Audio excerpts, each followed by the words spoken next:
হে everyone, আজ আমরা type কনভার্সনকে দেখব।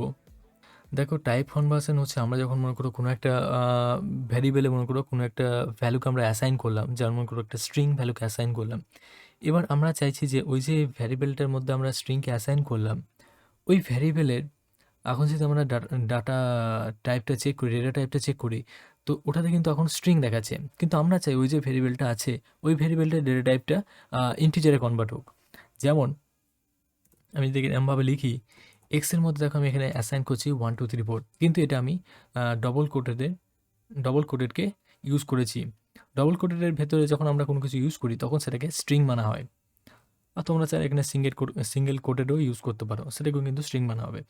এনিওয়ে, তো এখন দেখো আমরা একটা স্ট্রিংকে অ্যাসাইন করছি এক্সের মধ্যে। এবার যদি তোমাদেরকে আমি এখানে প্রিন্ট করে দেখাই এর টাইপটা, তখন দেখো এখানে দেখাবে এটা। তো এই যে টাইপটা যদি এখন প্রিন্ট করি, তো দেখো এই যে টাইপটা আছে সেটা কিন্তু এখানে স্ট্রিং দেখাচ্ছে। ঠিক আছে, এবার আমরা চাইছি এই যে স্ট্রিংটা আমরা এখানে এন্টার করেছি, এই স্ট্রিংটা আমাদেরকে ইন্টিজার ভ্যালু বলুক, মানে এই যে টাইপটা আছে স্ট্রিং, এটা আমরা চেঞ্জ করতে চাইছি। তো আমি এরমভাবে লিখব ইন্ট, এবার ইন্টের ভেতর আমরা পাস করে দেবো তোমার এই 1 2 3কে, এবং এই ভ্যালুটাকে আমরা এক্সের মধ্যে অ্যাসাইন করে নেবো। এই যেটা আমি লিখলাম ইন্ট, এই দুটো ব্র্যাকেটের ভেতর, এটা হচ্ছে একটা ইন্ট ফাংশান। এই ফাংশানটা তোমার ইন্টিজারে, যে কোনো ভ্যালুকে ইন্টিজারে কনভার্ট করতে আমাদেরকে হেল্প করে। দেখো এখানে যে টাইপটা, এবার কিন্তু টাইপটা কিন্তু এখানে চেঞ্জ হয়ে গেছে। প্রথমে কিন্তু এখানে যে টাইপটা ছিল সেটা ছিল স্ট্রিং, কিন্তু তারপর আমি দেখো ইন্টের ফাংশনের ভেতর এই ভ্যালুটাকে পাস করছি, এটা কিন্তু একটা স্ট্রিং হিসেবে আমি পাস করছি, কিন্তু যেহেতু আমরা ইন্টের ভেতর লিখেছি সেহেতু এটার টাইপ চেঞ্জ হয়ে গেছে ইন্ট। ওকে, এবার এখানে প্রশ্ন আছে যে আমরা টাইপ কনভার্সন ইউজ কেন করব।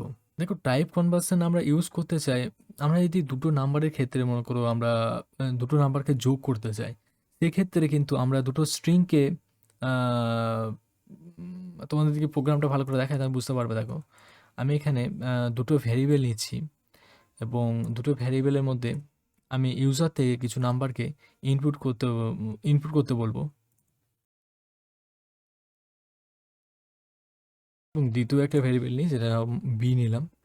দেখো এখানে যে ইনপুট ফাংশনটা আছে না, এখান থেকে আমরা যে ভ্যালুটা ইউজারের কাছ থেকে ইনপুট নিচ্ছি, এই ভ্যালুটা কিন্তু এই যে ইনপুট ফাংশনটা আছে এটা কিন্তু এ অ্যাস এ স্ট্রিং ইনপুট নেয় কিন্তু। মানে আমরা যদি যখন ইনপুট চাইবে তখন যদি আমরা এখানে ইন্টিজার ভ্যালুকে লিখি, তার সত্ত্বেও এ কিন্তু একে স্ট্রিংয়ে কনভার্ট করে দেবে। আমি এদেরকে রান করা তো তোমাদেরকে দেখাচ্ছি। দেখো আরেকটা জিনিস, এখানে তোমার প্রিন্টটাকেও লিখি, তাহলে তোমরা আরও ভালোভাবে বুঝবে।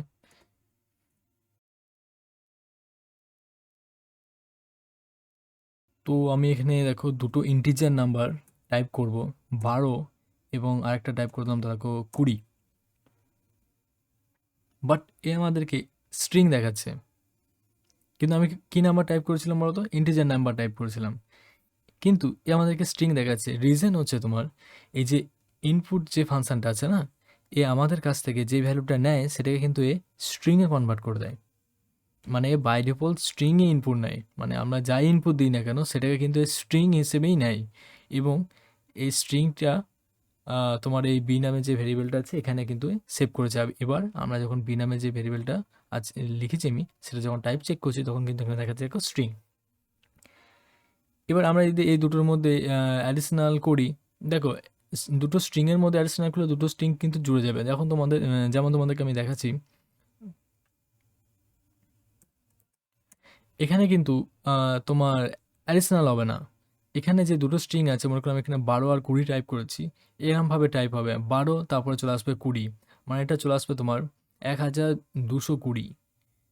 তো আমরা এটা চাইছি না, আমরা চাইছি যে প্রপার যেমন ম্যাথ হয় সেরমভাবে এটা ক্যালকুলেশন করুক।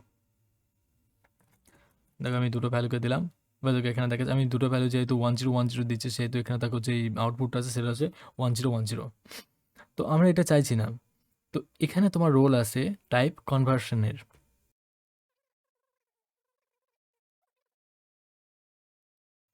এবার যে ইনপুট ফাংশনটা আমি লিখেছি সেটা কিন্তু তোমার এই ইন্ট নামের ফাংশনের ভেতর লিখেছি কিন্তু। তো এবার এই যে প্রথমে যে স্ট্রিং ভ্যালু ইনপুট নিচ্ছিল সেই ভ্যালুটা মনে করে ইনপুট নিল এর মতনই, স্ট্রিং ভ্যালুটা ইনপুট নিল এবং সেই স্ট্রিং ভ্যালুটাকে এ কনভার্ট করে দিল তোমার ইন্টিজারে, এবং সেই ইন্টিজার ভ্যালুটা আমাদের এই এ নামের ভ্যারিয়েবলে ও অ্যাসাইন করে দিল। এবার দেখো আমি যখন রান করাবো, এবার আমাদের অ্যান্সারটা কিন্তু পারফেক্ট আসবে। দেখো 20 আসছে। তার মানে এই যে দুটো নাম্বার আমরা টাইপ করেছি ইন্টিজার নাম্বার, এ কিন্তু ইন্টিজার হিসেবেই এখানে অ্যাসাইন করেছে, কারণ আমরা এখানে টাইপ কনভার্সন ইউজ করছি। তো এর মতনই তোমার এখানে আছে দেখো ফ্লোট, এটা তোমার ফ্লোট নাম্বারে কনভার্ট করে দেয়। স্ট্রিং তোমাদের স্ট্রিং নাম্বারে কনভার্ট করে দেয়। আর একটা আছে দেখো কমপ্লেক্স নাম্বার। কমপ্লেক্স নাম্বার আমরা যেমন ম্যাথে পড়েছি তোমার 3+5i, তো এরকম ধরনের যে নাম্বারগুলো থাকে সেগুলো হচ্ছে তোমার কমপ্লেক্স নাম্বার। এখানে কিন্তু যখন পাইথনে ইউজ করব আমরা, তখন পাইথনে কিন্তু এখানে যে দেখো এখানে আই লেখা আছে, পাইথনে কিন্তু আই লেখা হয় না, পাইথনে এই আয়ের বদলে লেখা হয় জে। তো তোমরা যখন পাইথনে কোনো কমপ্লেক্স নাম্বারকে লিখবে তখন এটা এরমভাবে লিখবে। আরেকটা দেখো আছে ওআরডি। ওআরডি তোমার এটা একটু আলাদা রকমের, যেমন মনে করো আমরা যদি ওআরডির ভেতরে আমরা কোনো ভ্যারিয়েবল বা কোনো নাম্বারকে পাস করি, তখন সে আমাদেরকে ওই নাম্বারটার ইউনিকোড দেয়। প্রত্যেকটা যে ভ্যালু আমরা পাইথনে আছে না, প্রত্যেকটা ভ্যালুর কিন্তু কিছু একটা ইউনিকোড আছে।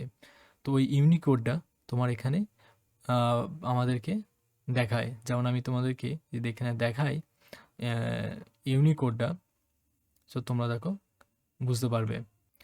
প্রিন্টের মধ্যে যদি আমি লিখি ওয়ার্ডি, এবং ওয়ার্ডির মধ্যে আমরা যেই যে ক্যারেক্টারটারই ইউনিকোড জানতে চাই সেটাকে কিন্তু আমরা পাস করব। যেহেতু আমরা এখানে ক্যারেক্টার পাস করছি সেহেতু আমাদেরকে অ্যাজ এ স্ট্রিং পাস করতে হবে। তো আমি দেখি এখানে সিকে পাস করেছি, তো সি এর ইউনিকোড হচ্ছে 99। বা তোমরা চাইলে অন্য কোনো ক্যারেক্টার দিয়েও দেখতে পারো, যেমন আমি এখানে এ দিলাম, এ এর হচ্ছে 97। এখানে কিন্তু ক্যারেক্টারের তোমার স্মল ক্যারেক্টার এবং ক্যাপিটাল যদি তোমরা লেখো তাদের কিন্তু ইউনিকোড দুটো কিন্তু আলাদা আলাদা হবে। যদি আমি এখানে নাম্বার লিখি তো নাম্বারের ক্ষেত্রেও কিন্তু একটা আলাদা ইউনিকোড আছে। ওকে, সরি এখানে স্ট্রিংয়ের থ্রু লিখতে হবে এটাকে।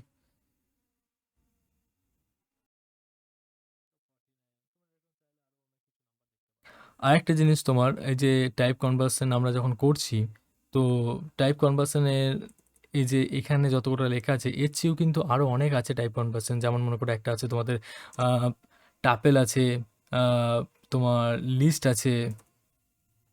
ওকে, লিস্ট এরকমভাবে আমরা লিখতে পারি, লিস্ট লিখতে পারি, এবং লিস্টের মধ্যে যদি আমরা কোনো মনে করো একটা টাপেলকে পাস করলাম তো সেই টাপেলটা তখন এখানে কনভার্ট হয়ে যাবে তোমার লিস্টে। তো এরকম ধরনের অনেক কিছু আছে যেগুলো একটা টাইপ থেকে আরেকটা টাইপে কনভার্ট করতে পারি আমরা। আমি এই ভিডিওতে এখানে কিছু টাইপ কনভার্সনকে ইউজ করা দেখিয়েছি। এবার দেখো এদের ইউজগুলো কিন্তু এরকমভাবেই হবে, ঠিক আছে? এবার তোমরা আরও যে টাইপ কনভার্সন জিনিসগুলো আছে সেগুলোকে তোমরা দেখতে পারো। যেমন আমি কিছু বলে দিয়েছি, লিস্ট আছে তোমার, আরেকটা আছে তোমার টাপেল আছে।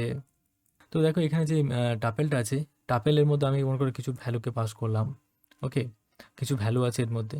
এবার আমরা চাইছি যে এই যে টাপেলটা আছে এটা কিন্তু আমরা এবার অ্যাজ এ লিস্ট হিসেবে ইউজ করতে। তো আমরা যখন এই টাপেলটা লিখেছি এটা মনে করে এই যে ইয়েটা আছে, লিস্ট আছে, এর মধ্যে আমরা এরকম পাস করে দেবো। এই টাপেলটা নিশ্চয়ই কোনো একটা ভ্যারিয়েবলকে অ্যাসাইন করেছে। যেমন আমরা ধরে নিলাম যে এর মধ্যে এ নামে যে ভ্যারিয়েবলটা আছে এখানে আমরা এই টাপেলটাকে অ্যাসাইন করেছি। তো আমরা তখন এখানে লিস্টের মধ্যে এটাকে পাস করে দেবো। সেম আমরা কোনো লিস্ট এরকম ভ্যারিয়েবলের মধ্যে অ্যাসাইন করবো, সেই লিস্টটা যদি আমরা টাপেলে কনভার্ট করতে চাই তো সেক্ষেত্রে আমরা এখানে সেই লিস্টটার নাম পাস করে দেবো। তো এগুলি হচ্ছে তোমার টাইপ কনভার্সন। আশা করছি তোমাদের এই ভিডিওটা বুঝতে পেরেছো টাইপ কনভার্সন কী, কীভাবে কেন করাই আমরা। সো এই ভিডিওটা এখানেই থাক।